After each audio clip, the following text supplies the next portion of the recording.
7 Children, 1 Coffin. Part 1, The Summoning Cry. They say the old woman of a Buddha village kept a black coffin in her hut, a coffin too small for a man, too narrow for a woman. And yet, every night, she sat beside it, humming a lullaby older than the moon. The children in the village whispered that they could hear soft cries echoing from inside that coffin after midnight. No one dared to go close.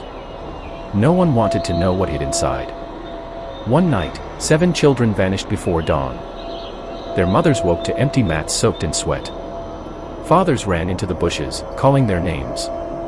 But the only answer was the sound of crickets and a single baby crying far off in the forest. When the first child's shoe was found near the old woman's hut, panic tore through the village like wildfire.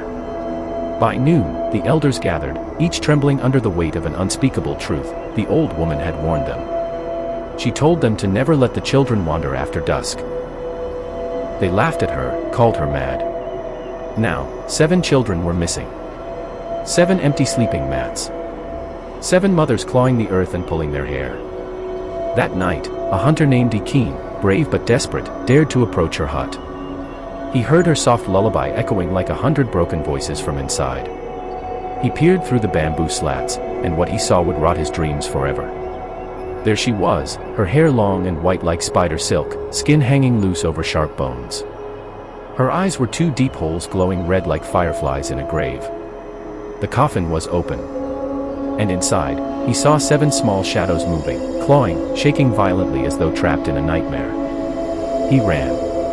But even as he ran, he heard the children calling, "Help us, Papa! Help us, Mama! We're so cold." When he returned to the village, Coffin fell to his knees.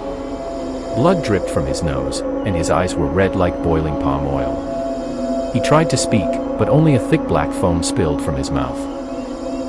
They carried him to the square, but he died before sunrise. His tongue turned to ash, and in the morning, a line of ants carried pieces of it away. The mothers screamed his name in vain, and the elders locked themselves inside their huts, too terrified to even light a candle.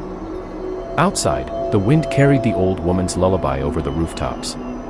Every child who heard it that night dreamed of a coffin, of sharp teeth gnawing in the dark, and of a woman humming softly beside a box too small for life, yet large enough to swallow 7 souls.